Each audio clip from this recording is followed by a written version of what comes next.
All right, we're back at the Academy of the Magical Art. My name is Frater Ophiel, and today we are going to discuss what is magic. I've heard over the years many different definitions for magic, all of which are applicable. First, I suppose we should put a differentiating line with this word. We have magic, spelled MAGIC, which is your basic illusion, card tricks, ball under a cup, etc., etc. And then there is also magic, MAGICK, is the magician Aleister Crowley spelled and defined it. He put that K at the end of the word for this differentiating line. And he defined magic with a K as the science and art of causing change to occur in conformity with will. Now, what does that mean? Well, change is taking one thing and turning it into something else, something that you want it to be. We could say that that is taking a blank piece of paper and putting a artwork on it, making a painting, putting a drawing on it, putting one drop of paint because you want to stare at that spot in your meditation. That is magic. You have caused change to occur with will. Taking your key, putting it in your car, turning your car on, that could also be considered magic. Or going into your personal temple and lighting some candles and opening up your circle and doing some intonations and creating a manifestation with your mind. That is just as magic as the last things explained. A very, very near and dear friend of mine. I call him the wizard because oftentimes when I see him, he is the classic man with a long white beard, long white hair, and wizard robes because that is who he is, and he is one that is not afraid to be who he is. He would define magic as taking something old and turning it into something new.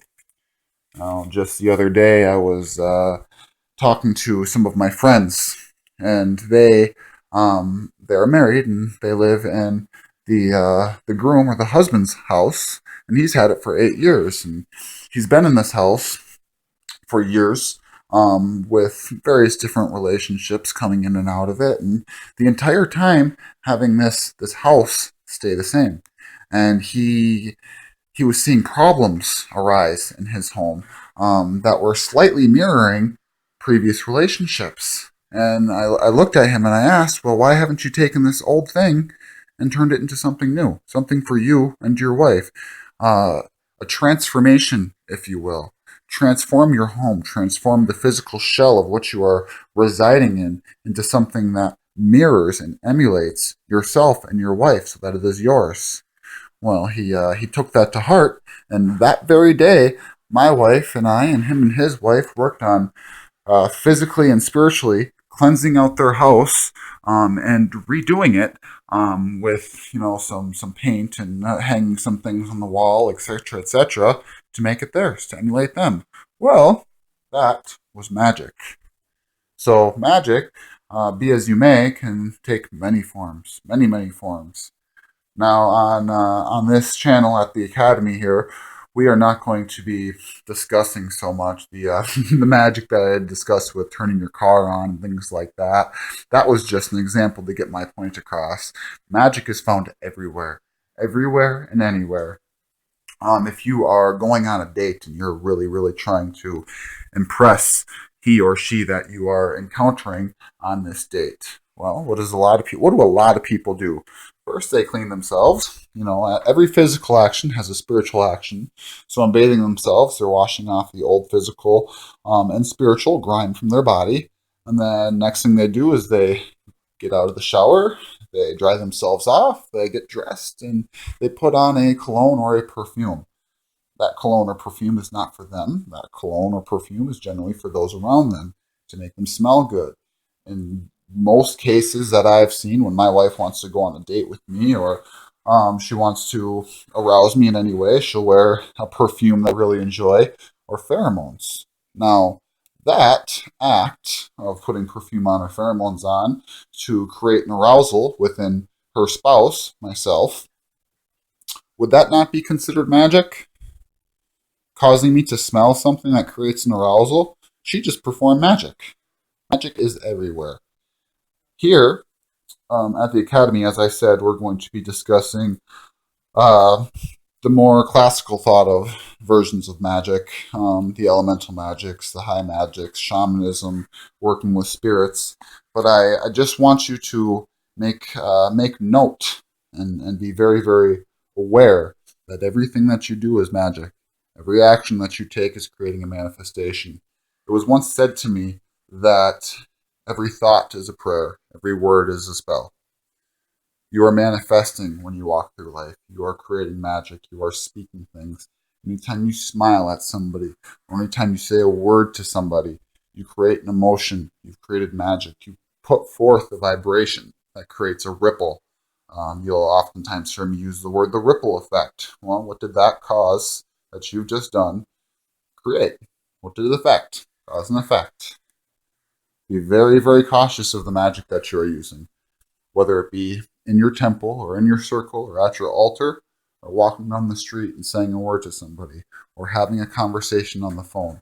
What are you creating in that other person? What are you manifesting in your own life? Something to think about, something to meditate on. Secondly, I also want to talk about the magic that's created in your mind.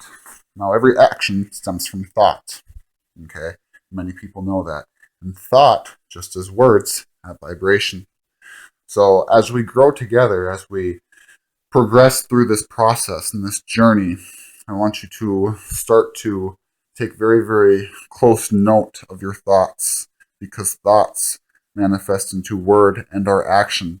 And those words or actions aren't always positive. They're not always uplifting. And when they're not positive and uplifting, they are creating negative effect. And that negative effect bears with it karma. Okay, it has a price. It has a repercussion.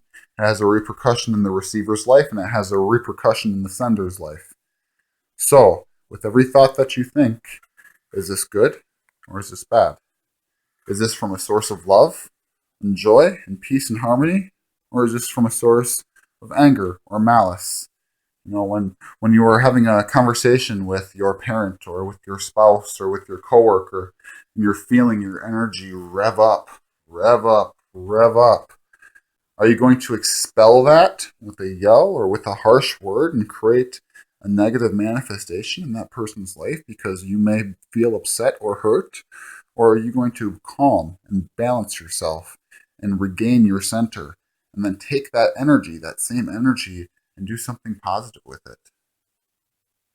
They, Another one of my teachers years ago said that the power of the word witch, I don't know how I feel about that word, but a lot of people use it and it's a common understood term. The power of the witch comes from the will. Okay, this applies to any person, any magician, any practitioner of any magical act. I don't care if you are a light worker, an energy healer, or somebody that enjoys the left handed path a little bit more. That power comes from will, and will stems from thought. Be careful of your thoughts because it will manifest into will.